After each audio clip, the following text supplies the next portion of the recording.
My gesin hou daarvan om dinge by my te leen.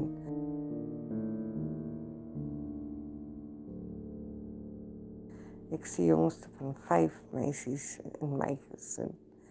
Ek het dit altyd gehaat, want dit het beteken dat ek nooit iets gekry het nie. En al my besittings aan my oorhandig is. Ek het werk gekry toe ek 14 was, in die hoop om vir my klere te koop, wat net vir my was.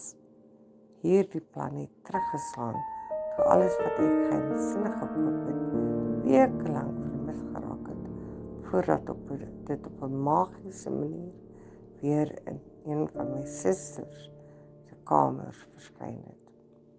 Ek het amper 'n jaar gespaar om vir my 'n motor te koop, want dit sou my gevoel van vryheid gee.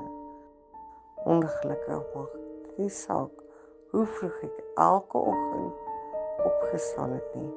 Die motor sou altyd by die ontrip ontbreek.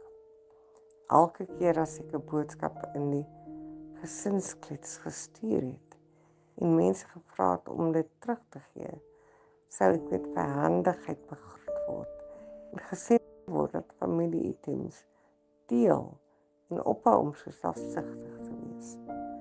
Die ergste oortreders was my oudste suster Emma en haar jarelange kerel Matt. Hulle sal my motor voortdurend teruggee met skrape of met skaars brandstof voor. Ek het een oggend wakker geword en amper gespring van vreugde. Toe ek sien my motor is nog daar, weggery met die doel om strand te gaan. Ek het myself gesing, toe ek sien hoe die verkeersligte voor my rooi word. Ek probeer om my remme aan te slaan, maar dit het nie gewerk nie. My motor het in die aansluiting gejaag.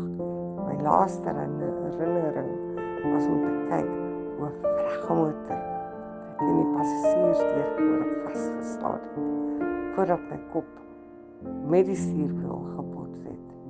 Ek het in 'n hospitaalbed wakker geword en 'n verpleegster het my vrae begin vra. Ek was baie groggy en ek het my bes probeer om haar vrae te beantwoord. Om Emma en Matt te sien instap. Hulle het teleurgesteld gelyk dat ek wakker geword het voordat hulle na my bed gegaan het. Ek het probeer regop sit om hulle te groet, maar ek kon sien iets is verkeerd. Ek lig die laken op voordat ek 'n gil laat hoor. Emma het my begin skel omdat ek 'n toneel gemaak het voordat sy verduidelik het dat hulle my baarmoeder geleen het terwyl ek in 'n koma was en dat hulle die septuplots gehad het.